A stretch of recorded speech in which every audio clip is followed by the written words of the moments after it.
Yes, it's a beautiful Monday morning right here at Vicinity 95.3 FM, the 38th day in the month of March. March is slipping away. When do we even start this year? But all in all, we just have to thank God for being alive again this morning on your program, Newspaper Review, on Vicinity 95.3 FM, where we get to bring you rising matters in our country, Nigeria, from our daily newspapers in our country, Nigeria. I'm IBRAHIM.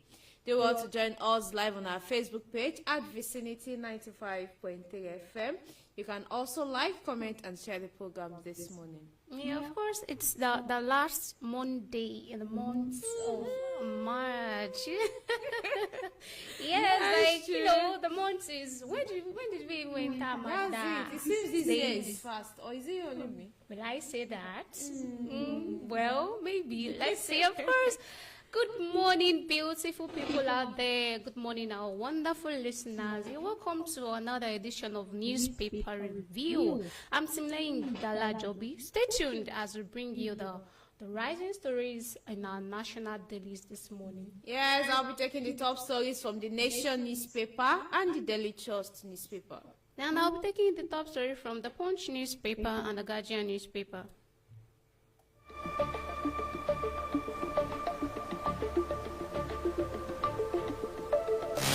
Good morning. From Vicinity FM 95.3. Good morning.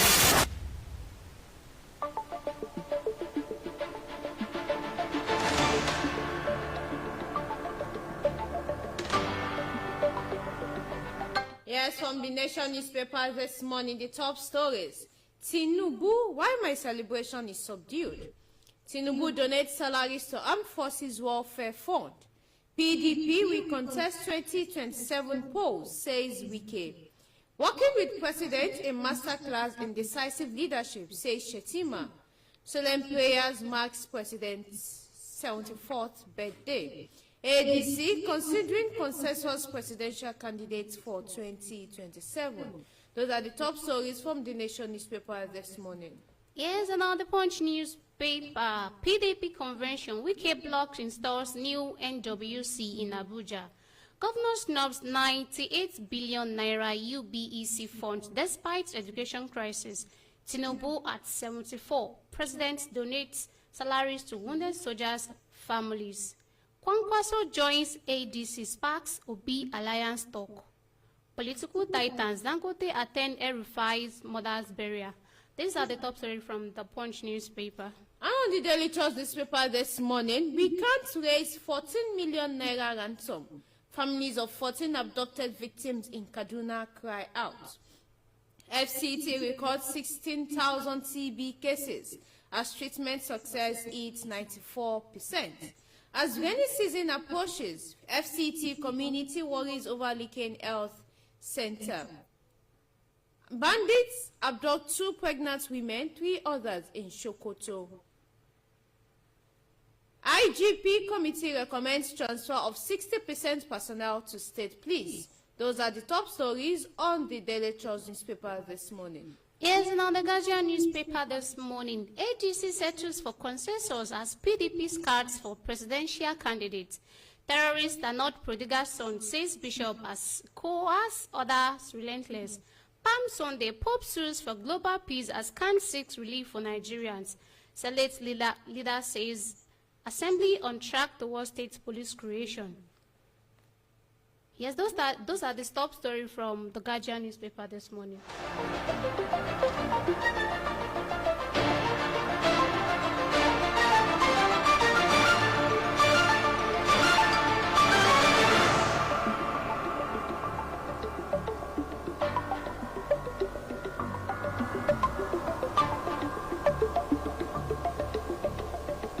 Yes, thanks for staying tuned. Now we'll bring you the details from our national dailies this morning. If you are just tuning in, it's your program, Newspaper Review, on Vicinity 95.3 FM.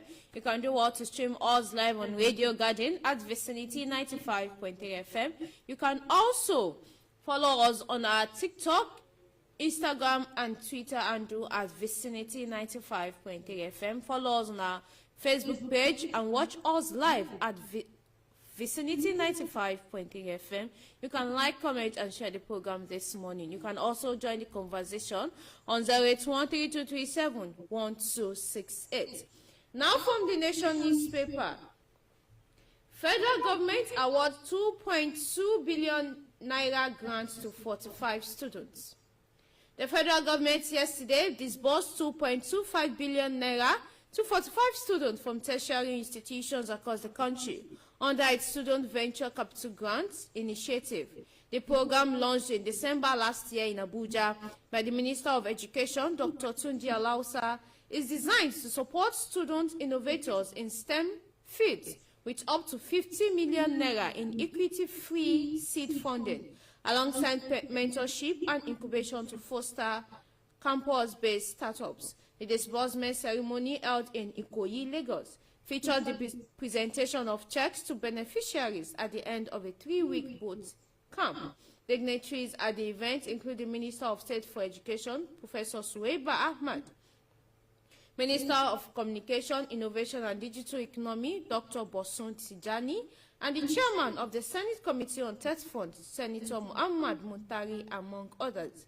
The 45 beneficiaries emerged from a pool of 65 finalists who participated in the boot camp. Alausa disclosed that over 30,000 applications were received from students in more than 400 tertiary institutions nationwide. He described the SVCG as a transformative initiative of the Federal Ministry of Education aimed at repositioning tertiary institutions as centers of innovation and enterprise. For more on this, you can find this on the Nation newspaper. Here's another Punch newspaper. PDP convention. Wike blocks installs new NWC in Abuja. Delegates from Kebbi, Ekiti, Bauchi, and several other states on Sunday led the charge at the 2026 National Convention of the People's Democratic Party, which was backed by the Minister of Federal Capital Territory, Nyesom Wike. The party unveiled 19 new members of its National Working Committee at the Velodrome of the Moshood Abiola National Stadium in Abuja in a move to aim at repositioning the opposition platform. The PDP Constitution 2017, as amended, provides for a 19-member NWC at the national level, outlining its structure and responsibilities within the party's leadership framework. According to Part 8 of the Constitution, the National Working Committee comprises the National Chairman, 2 Deputy National Chairmen, the National Secretary and the Deputy National Secretary, the National Treasurer, Financial Secretary, Organizing Secretary, Publicity Secretary, Auditor, Legal Advisor, Women Leader, Youth Leader, as well as the National Vice Chairman. For more of this story, you can find it on the Punch newspaper. PDP will contest 2027 polls, says Wike. The People's Democratic Party, PDP, will field candidates in the 2027 general election. Its national leader and Minister of the Federal Capital Territory, FCT, Nyesom Wike, said last night. He also said the party would reclaim mandates allegedly taken to other parties by defectors across the state of the Federation. Wike, who spoke at the party's national convention in Abuja, said the monitoring of the convention by the Independent National Electoral Commission, INEC, had further validated the leadership claim of the National Caretaker Committee led by Alhaji Abdurrahman Muhammad and paved the way for the party to participate in the elections. The National Secretary, Senator Samuel Anyawu, who presented a report on the party's activities over the past 4 years, said he remains the custodian of the party's core property, its original certificates. For more on this, you can find this on the Nation newspaper. Yes, still on the Punch newspaper. Governor snubs 98 billion naira UBEC funds despite education crisis. At a time Nigeria is battling what global agencies describe as a full-blown education emergency. A staggering 98 billion naira earmarked for basic education is lying idle in government funds across states. A Sunday Punch investigation has revealed the funds meant to support primary and junior secondary education through the Universal Basic Education Commission framework remain unassessed, largely due to failure of state governments to provide counterpart funding, a prerequisite for drawing down the grants. Documents exclusively obtained through a Freedom of Information request by a legal team led by human rights lawyer Femi Falana show that at least 21 states and the Federal Capital Territory have failed to assess their allocations as of March 2026. This is despite Nigeria's worsening education crisis, with the country now hosting the highest number of out-of-school children globally. More of this story is on the Punch newspaper. Still from the Nation newspaper this morning, Tinubu, why my celebration is subdued. President Tinubu marked its 74th birthday in a low-key manner, in line with what it described as a prevailing mood of the nation and his long-standing personal tradition. In a special birthday message to Nigerians, the president said it deliberately chose a subdued celebration, consistent with previous years, as a mark of sensitivity to national circumstances. Consistent with my tradition of marking my birthday in line with the mood of the nation, I resolved to observe this year's birthday in a low-key manner. That is the statement of the President, President Bola Ahmed Tinubu. Tinubu expressed gratitude to Nigerians for their goodwill, prayers, and support, said he was deeply touched by the outpouring of affection from citizens across the country. Yes, still on the Punch newspaper, Tinubu at 74. President donates salaries to wounded soldiers' families. President Bola Tinubu on Sunday announced the donation of all his salaries since assuming office on May 29, 2023 to establish a dedicated welfare fund for wounded soldiers and families of fallen military personnel. The president made the announcement on Sunday while commemorating his 74th birthday, directing the Accountant General of the Federation to immediately establish a special account for the initiative. He said, "What I need to do on your behalf is to announce a special account to be created today from all the salaries that I've earned. The Accountant General should establish an account to fund those men and women to stand in harm's way who have lost husbands, wives," Tinubu stated. According to the most recent publicly available data by the Revenue Mobilization Allocation and Fiscal Commission, the president's monthly salary stands at 1.7 billion, translating to annual salary of 14 billion naira. More of the story is on the Punch newspaper. Working with President, a masterclass in decisive leadership, says Shettima.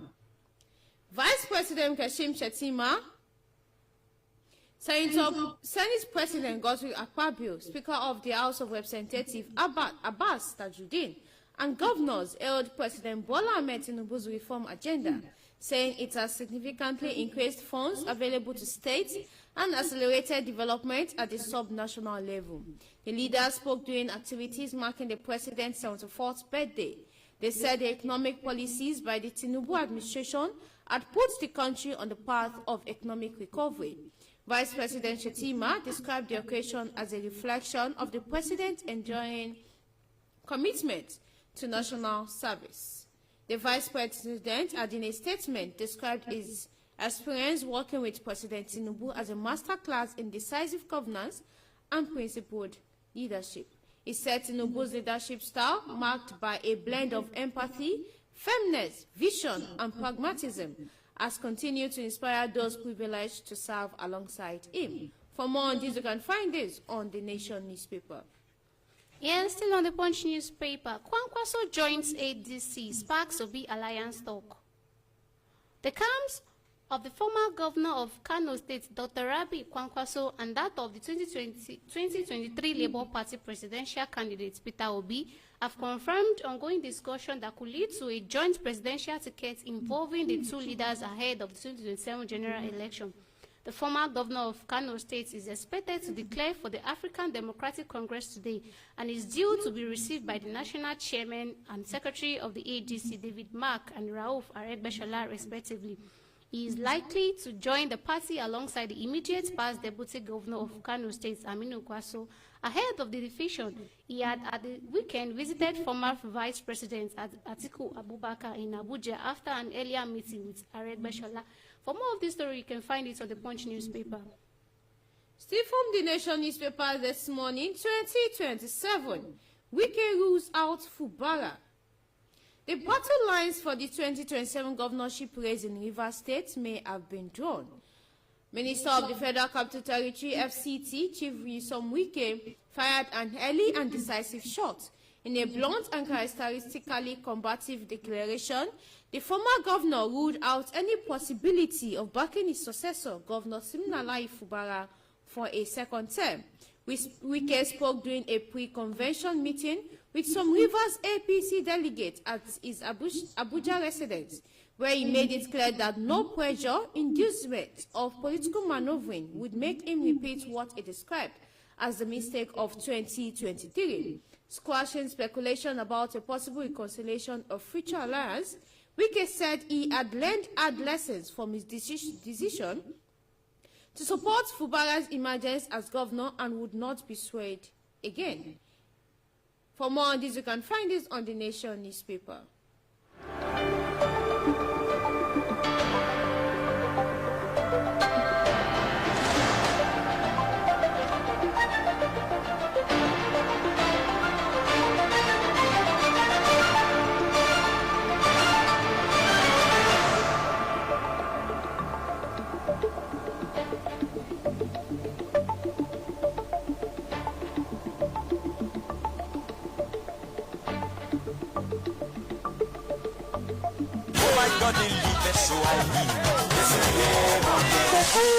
Sí Ọlọ́run bàbá wa lókè ọ̀run. Glory to God our Father in heaven. Ọdún àjíǹde ló wọlé dé yìí. Pé ká lè gbádùn rẹ̀ nílé iṣẹ́ rédíò wa yín. Vicinity 95.3 FM Ìkejì Ilé Ìjẹ̀ṣà fi gbé ètò ìyìn àjíǹde kalẹ̀. Èyí tó bí àkòrí ayọ̀ tí bojì ó ṣòfò. Joy of an empty tomb. Yes. Ètò gbogbo ní Easter Monday April 6 ọdún yìí ni. Ojúkọ ẹ̀ ní Ìkejì Ilé Mini Stadium Odò Ìkòrò Ìkejì Ilé Ìjẹ̀ṣà nípínlẹ̀ Ọ̀ṣun. Aago 12 ọ̀sán lètò á bẹ̀rẹ̀. Dr. Akọ́ládé ọmọbàbá Overseer OBO General Manager Vicinity FM wáyé lólùgbàlejò gbogbo ènìyàn ọ̀fẹ́ ló bá dé o. Àwọn olórin ẹ̀mí ọjọ́ yẹn ni Tọ́pẹ́ Olútókun àṣẹ ìrọ̀rùn Ṣèyí Àjó Zack Voices Ijó Bukki Sam Praise Emerald Melody Lékan Rẹ̀mí Lẹ́kún Amos Sóyọ̀sí Akínyà Ìbùkún ni fún mi Tóyè Abiyamọ tó fi máwọn erédé band Hallelujah band pẹ̀lú àwọn Vicinity FM crew fàlàyé sí ẹ pè chairman committee sórí tẹlifon 090-333-71818 lẹ́ẹ̀kan sí 090-333-71818 gbogbo ènìyàn lápè káwá yin Jésù tí a pa tó sì jíǹde kúrò ní òkú nítorí ẹ̀ṣẹ̀ ayé gbogbo hallelujah.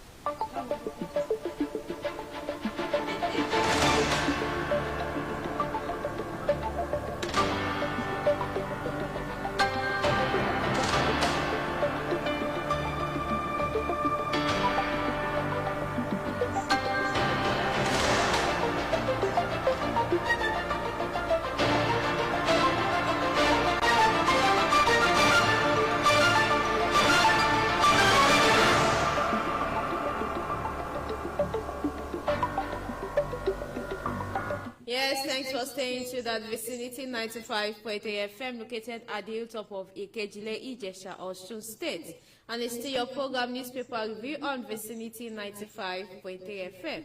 So from the Nation newspaper, ADC considering consensus presidential candidate for 2027.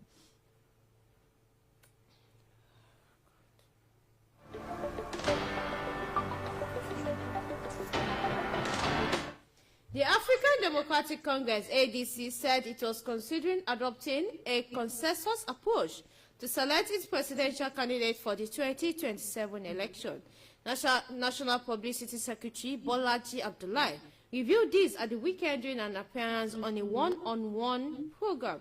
He said the party could adopt either direct primaries or consensus, noting that indirect primaries were no longer an option under the amended Electoral Act. Abdullahi said consensus remains the party's preferred option because of cost consideration. Abdullahi said, and I quote, "We are trying as much as possible to adopt a consensus approach because that is the least costly for us. For us, the best case scenario is to engineer consensus, and that's what we are working on." Yes, still on the Punch newspaper, political titans, Dangote attend El Rufai's mother's burial. On Sunday, dignitaries from different political divides were present at the Central Mosque, Abuja, in honor of Ajia Umar El-Rufai, the deceased mother of the former governor of Kaduna State, Malam Nasir El-Rufai, from his residence in Abuja to the mosque and lastly to the Gudu Cemetery. Both members of the opposition parties and the ruling party were present to offer condolences.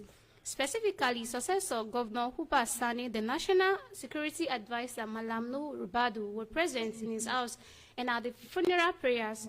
The two had parted ways politically with El-Rufai, though they were mutual friends before. For more of this story, you can find it on the Punch newspaper this morning.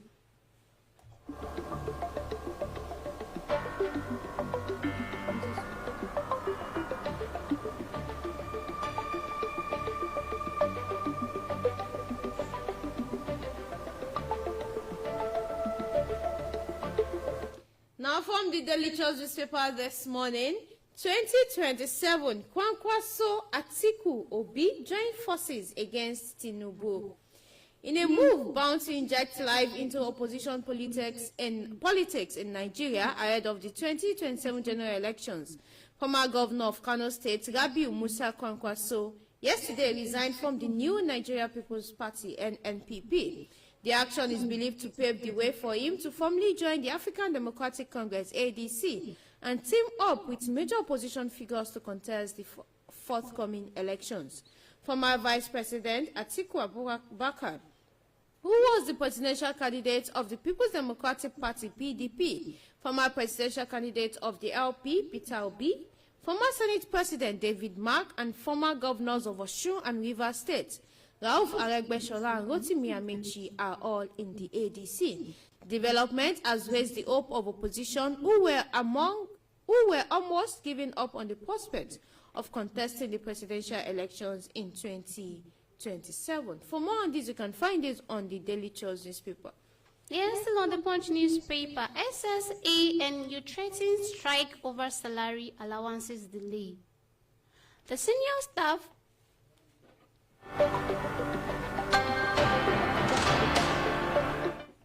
The Senior Staff Association of Nigerian Universities has issued a strong warning to the federal government, raising concerns over unresolved labor issues and deteriorating conditions at the nation's university system. The warning was issued at the conclusion of its 54th National Executive Council meeting held at Ekiti State University in Ekiti State. In a communique released on March 29, 2026, the union said it expresses grave concern over the slow pace and inconclusive nature of the ongoing renegotiation between the federal government and the non-teaching unions in the university system, stressing that prolonged discussions without results are unacceptable. For more of this story, you can find it on the Punch newspaper. IGP committee recommends transfer of 60% personnel to state police. The Committee on the Framework for the Establishment of State Police, set up by the Inspector General of Police, Tunji Disu, has recommended the deployment of at least 60% of the Nigerian police officers to the state police services. But security experts expressed mixed reactions over the recommendation and other proposals in the report. Nigeria, with an estimated 200 million population, currently has a police strength of 370,000 officers, representing 1 officer to 600 citizens. A far cry from the United Nations recommended ratio of 1 police officer to 450 citizens. This implies that about 222,000 police officers will be moved to the state police if the committee's recommendation is adopted. The 7-man steering committee set up by the force had on Thursday submitted its report to the Senate President on the review of the 1999 Constitution, chaired by Deputy Senate President Barau Jibrin.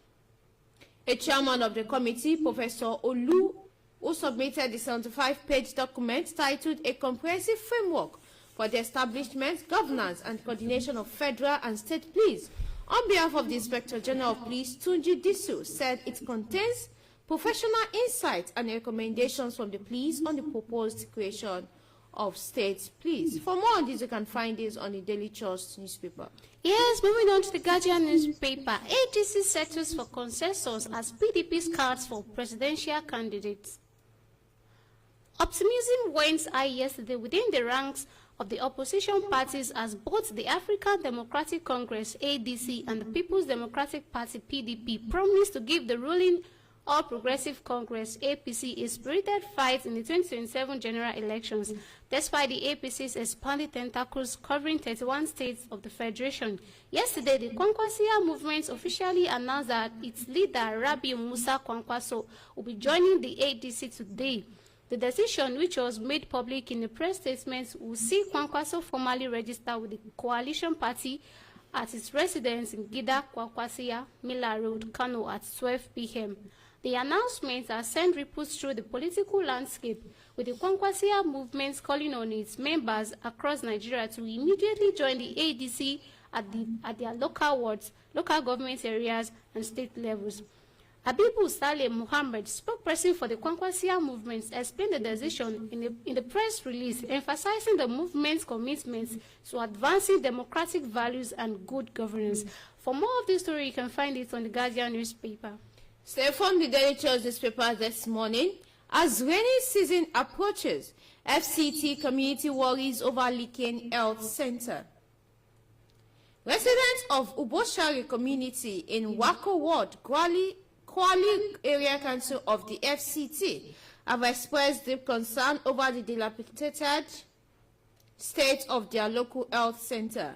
Community members say their fears have heightened with the onset of the rainy season due to the facility's severely leaking roof.